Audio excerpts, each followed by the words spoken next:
Kag may gusto ka mo nga ipamangkot, taas lang sa kamay.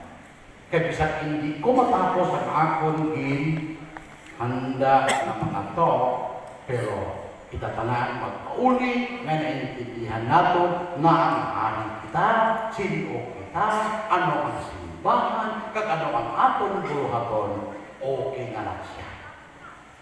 Okay? Pero sa ato ko pag-umpisa, siyempre, mga gusto ko kasi ni Father Gil Kahina, ang una pasalamat.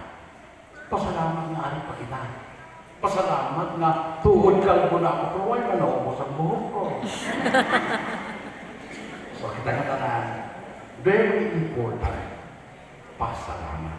So, magpungko lang kita sa atong pasalamatan ang aton pamilya, ang aton kabuhi, kag pasalamatan man naton ang atong pagdanay